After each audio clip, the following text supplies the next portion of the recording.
Assalamualaikum warahmatullahi wabarakatuh. Salam sejahtera bagi kita semua. Apa kabar teman-teman semua? Apa kabar Bapak Ibu semua? Mudah-mudahan kita semua senantiasa selalu dalam lindungan Allah dan selalu dalam keadaan sehat walafiat. Amin ya.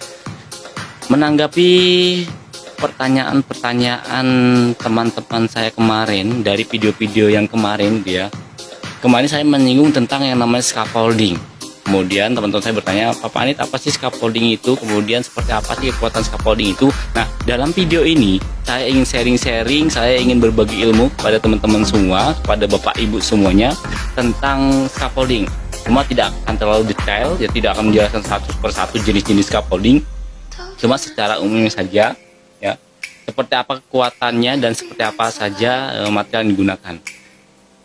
Baik, langsung saja. Scaffolding, kalau kita berbicara tentang yang namanya scaffolding atau stagger, sesuai dengan peraturan Menteri Tenaga Kerja atau Permenaker nomor 1 tahun 80 tentang konstruksi bangunan gitu ya.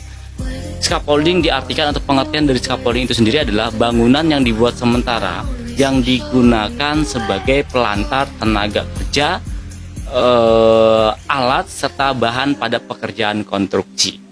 Maka scaffolding itu biasanya digunakan atau dipakai seorang tenaga kerja ketika area kerjanya tersebut tidak bisa dijangkau oleh alat lain yang lebih aman daripada scaffolding.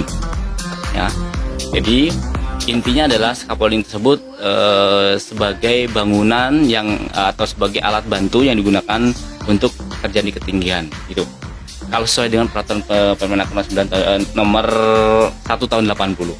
Nah, di sini ada berbagai jenis scaffolding ya, ada tubular, modular, frame dan lain sebagainya. Nah, yang ingin saya jelaskan di sini karena menyinggung dari pertanyaan teman-teman kemarin, seperti apa sih kekuatan scaffolding?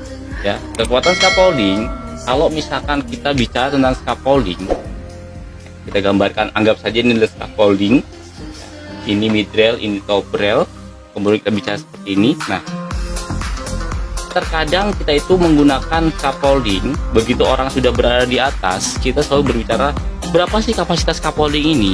Ya, perlu kita ketahui yang namanya scaffolding itu ada yang namanya beban hidup dan ada juga beban mati.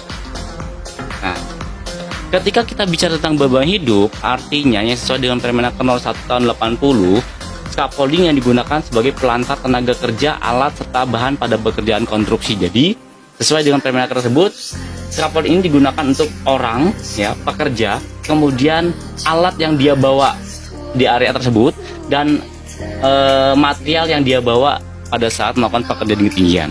Makanya hitungannya adalah nanti beban hidup.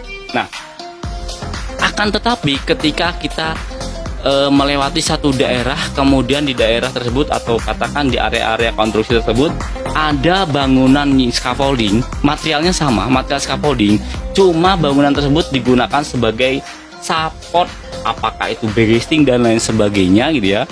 Katakan di sini kapasitas 2 ton. Kemudian apakah ini kita bisa menggunakan beban hidup?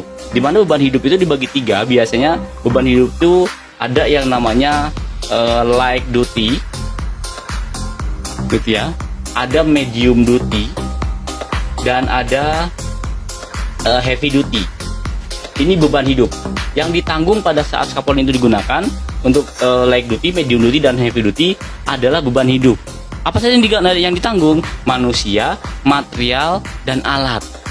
Tapi ketika yang ditanggung atau yang ditopang itu adalah blasting, ya, saya sarankan itu tidak cocok kalau teman-teman menggunakan perhitungannya itu menggunakan light duty, medium duty, dan heavy duty ya. Nanti ada perhitungan beban mati di mana saya punya beberapa tools ya yang saya dapatkan, yang saya pelajari waktu itu dari orang Singapura, yang saya pelajari dari teman-teman saya. Nah ini ya, jadi hitungannya nanti kalau dia digunakan sebagai support, blasting dan sebagainya, nanti menggunakan beban mati. Itu saran saja ya. Nah, bicara tentang light duty, medium duty, dan heavy duty, ya, yang pertama adalah kita bicara tentang light duty. Light duty, kapasitas untuk light duty adalah 225 kg per bay.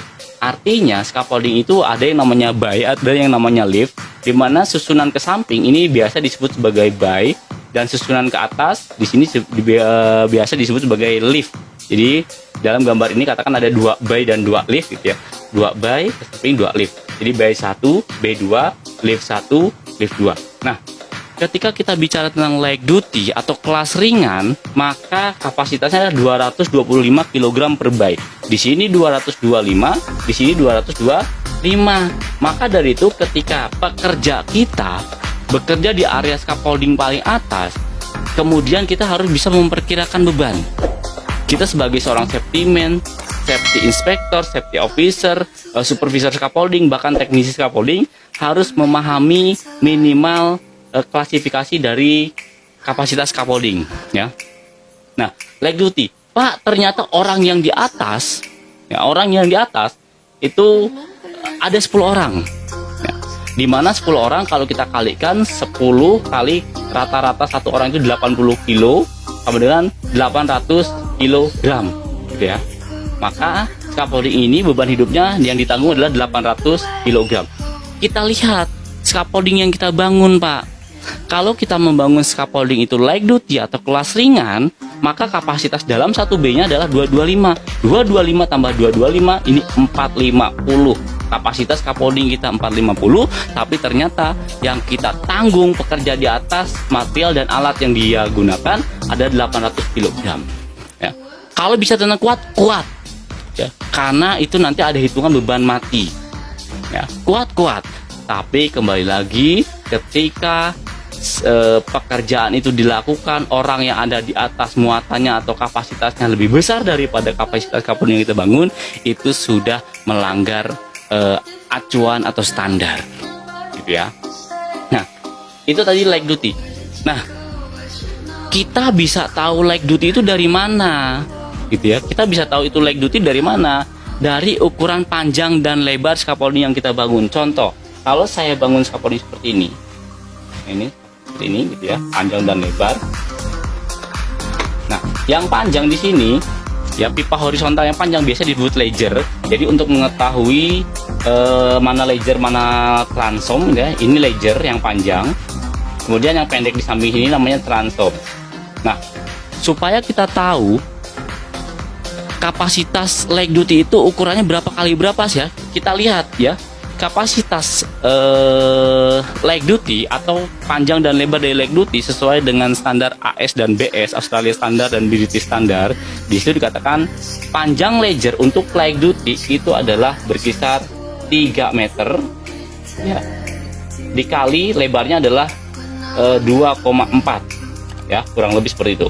Jadi panjang dan lebar untuk scaffolding klasifikasi light duty adalah panjangnya 3 meter, kemudian transomnya adalah 2,4. Itu bisa dikatakan klasifikasi atau kelas scaffolding ringan atau light duty.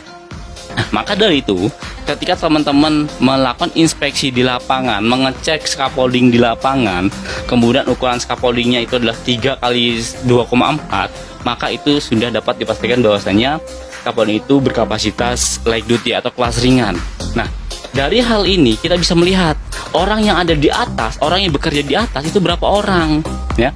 Kalau misalkan kapasitas scaffolding kita ini 225, ternyata orang yang bekerja di atas itu 3 orang ya, katakan 3 orang, satu orangnya beratnya 80, berarti 3 ya kali 80 sama dengan ini sudah 240 ya. Jadi yang ditanggung di atas 240, tapi ternyata kapasitas scaffolding kita 1B-nya adalah 225 ya, jadi sudah lebih dari muatan. Nah, hal tersebutlah memang simple ya, memang nggak begitu terpengaruh, tapi kembali lagi kita berbicara tentang standar. Kata standar AS dan BS dikatakan kalau light duty itu adalah 225. Nah, yang kedua ada medium duty. Medium duty itu adalah 450 kg per bay. Jadi di sini 1B-nya 450, di sini 450. Kemudian ukuran scaffoldingnya panjang dan lebarnya kalau medium duty itu adalah 2,4 meter untuk panjangnya, dan lebarnya dikali 1,8 meter itu untuk lebarnya. Jadi itu dikatakan klasifikasi 450 kg per bayi itu adalah untuk medium duty. Terus yang terakhir ada heavy duty yang biasa kita gunakan ya, walaupun ada kelas special duty ya. Tapi heavy duty kita lihat heavy duty adalah 675 kg per bayi. Jadi artinya di sini 675 per bayi ya, di sini 675. Ukuran scaffolding seperti apa? Ukuran scaffoldingnya panjang dan lebarnya, di mana panjang lejernya adalah berkisar antara 1,8 meter dikali transomnya 1,2 sekian meter gitu ya. Nah, dari klasifikasi ini, dari light duty, medium duty, dan heavy duty ini dapat kita simpulkan bahwasanya semakin sempit scaffolding kita bangun, maka kekuatan semakin besar. Ya, semakin sempit scaffolding kita bangun, maka kekuatan semakin besar. Nah, dari sini adalah tolak ukur, atau dari sini seorang inspektor scaffolding, seorang safety officer mungkin ya, atau safety inspector di lapangan harus memahami di luar kepala gitu ya. Artinya ketika kita melihat area scaffolding, berarti kita harus bicara tentang yang namanya standar atau acuan ya. Light duty, medium duty, dan heavy duty itu adalah diacu oleh AS dan BS, walaupun kata ANSI, kata OSHA dan sebagainya itu ada ya, tapi yang saya jelaskan adalah standar BS dan AS. Nah, dari hasil ini atau dari perkiraan rata-rata atau dari kapasitas ini dapat kita lihat ya, begitu ada orang bekerja di atas, kita memastikan bahwasanya orang bekerja di atas berapa orang, kapasitas scaffolding ini berapa, jadi kita bisa mencegah atau mengurangi resiko ambruknya scaffolding yang kita bangun ya.